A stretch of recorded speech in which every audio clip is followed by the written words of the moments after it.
Hi viewers, welcome to my channel Vagdevi's art. ఈరోజు ఈ వీడియోలో ఆర్థిక సమస్యలు ఇంకా పిల్లల చదువు సరిగ్గా సాగట్లేదు అనుకున్నప్పుడు ఎలాంటి పరిహారం పాటించాలో తెలుసుకుందాం.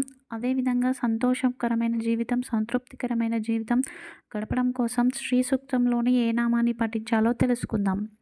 ముందుగా మనకు ఆర్థిక సమస్యలు అనేవి వస్తూ ఉంటాయి. సరేలే, పిల్లలైనా సరిగ్గా చదువుతున్నారేమో, వాళ్ళని చూసైనా సంతోషపడదాం అనుకునే టైంలో వాళ్ళు సరిగ్గా శ్రద్ధ వహించకుండా ఉంటూ ఉన్నప్పుడు మనము ఏ పరిహారాన్ని పాటించాలంటే, ఇందులో నేను 3 పరిష్కారాలు చెప్తున్నానండి. ఖచ్చితంగా వీటిని పాటించడానికి ప్రయత్నం అయితే చేయండి. రోజు విష్ణు సహస్రనామాన్ని ఒకే సమయంలో చదవండి. ప్రతిరోజు చదువు రాని వారు మాత్రమే వినడానికి ప్రయత్నించండి, కానీ చదువు వచ్చిన వారు మాత్రం ఖచ్చితంగా చదవండి. ఇక రెండవ పరిష్కారం ఏంటి అంటే, ప్రతిరోజు ఆవుకి ఆహారం ఇచ్చిన తరువాతనే భోజనం తింటాను అనుకునే ఒక నియమాన్ని పెట్టుకోండి.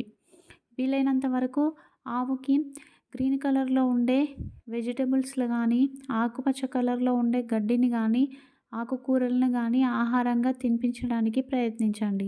ఇక మూడవది ఏంటి అంటే, ప్రతిరోజు కుంకుమ పువ్వును నుదుటిన ధరించడం వలన మనకు ఆర్థిక ఇబ్బందులు అనేవి తీరిపోతాయి. ఇలా ఒకేసారి 2 ఇబ్బందులు మనకు వచ్చినప్పుడు ఈ పరిహారాలని ఆచరించి చూడండి. మనం జీవితంలో తృప్తిగా బ్రతకడం కోసం, సంతృప్తికరమైన జీవితాన్ని అనుభవించడం కోసం శ్రీ సూక్తంలోని ఈ నామాన్ని రోజుకు 108 సార్లు కానీ, 1000 సార్లు కానీ జపించండి. ఓం చంద్రాయై నమః, ఓం చంద్రాయై నమః, ఓం చంద్రాయై నమః. ఈ నామాన్ని జపించడం వలన తృప్తి అనేది లభిస్తుంది. బాధ్యతలు అనేవి సక్రమంగా నిర్వహిస్తారు. అలాగే కొంతమంది ఎప్పుడు ఏమీ లేనట్టుగా ఉంటారు. ఆ వెలితి అనేది తీరిపోతుంది. యాక్టివ్గా ఉంటారు. ఈ 6 అక్షరాల మంత్రాన్ని ప్రతిరోజు పఠించడం వలన వెంటనే ఫలితం లభిస్తుంది అని లక్ష్మీదేవి ఇంద్రునితో చెప్పింది. వీలైనంత వరకు ఈ మంత్రాన్ని మార్నింగ్ కానీ, ఈవినింగ్ కానీ చదవండి. ఒకవేళ సాయంత్రం చదివితే కనుక, ముఖ్యంగా పౌర్ణమి రోజు ఆ చంద్రుని చూస్తూ చంద్రబింబం మధ్యలో లక్ష్మీదేవి ఉన్నట్లుగా భావించుకొని చదివితే సత్ఫలితం ప్రాప్తిస్తుంది.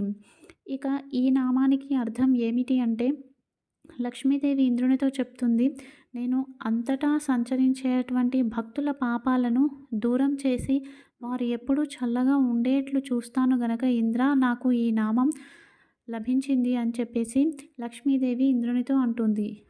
ఖచ్చితంగా ఆచరించండి. జై గురుదత్త.